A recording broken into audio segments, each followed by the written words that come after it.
بہت یاد آ رہی ہے، پتہ ہے یہاں سب کتنا عجب ہے، نہ اذان کی آواز آتی ہے، ہر وقت مندروں کی گھنٹی کی آوازیں۔ پاکستان میں بہت سکون ہے، شکر ہے میں پاکستانی ہوں۔ شانزے یہ باتیں کرتے ہوئے بے خبر تھی کہ کوئی اس کی باتیں سن رہا ہے۔ پریم چند نے اس کی ساری باتیں سن لی تھی۔ وہ ایک انتہا پسند ہندو تھا، اسے بہت غصہ آ رہا تھا کہ اس کے ہوٹل میں ایک مسلمان اور پاکستانی خاندان رہ رہے ہیں۔ وہ غصے سے اپنے گھر میں آیا اور اپنے کچھ انتہا پسند دوستوں کو فون کر کے اپنے گھر بلایا۔ وہ سب جب آ گئے تو انہیں ساری بات بتا کہ یہ فیصلہ کیا کہ وہ سب مل کر انہیں ختم کر دیں گے۔ انہوں نے ہمارے پارٹ کو قید کر رکھا ہے، ہم انہیں ختم کر دیں گے، پریم چند کے ایک دوست نے بولا۔ پھر سب مل کر پلان بنانے لگے کہ کیسے کرنا ہے۔ اب سب کو رات کا انتظار تھا۔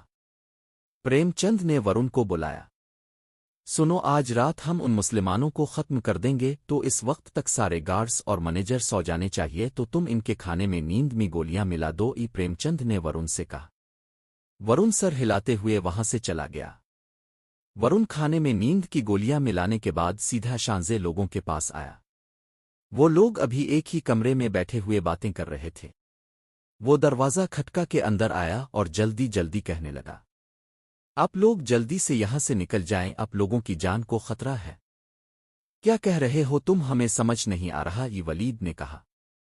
پریم چند اور اس کے ساتھی آج رات آپ لوگ کو ختم کرنے آنے والے ہیں، انہیں پتہ چل گیا ہے کہ آپ لوگ مسلمان اور پاکستانی ہو۔ اب ہم یہاں سے کیسے نکلے؟ ولید نے پوچھا۔ میں آپ لوگوں کو لینے آؤں گا جب سب سو جائیں گے، آپ لوگ تیار رہنا۔ ورن یہ کہہ کر وہاں سے چلا گیا اور شانزے لوگ اپنا سامان سمیٹنے لگے۔ رات کے 1 بجے ورن آیا اور ان لوگوں کو لے کر پچھلے راستے سے لے کر نکلنے لگا۔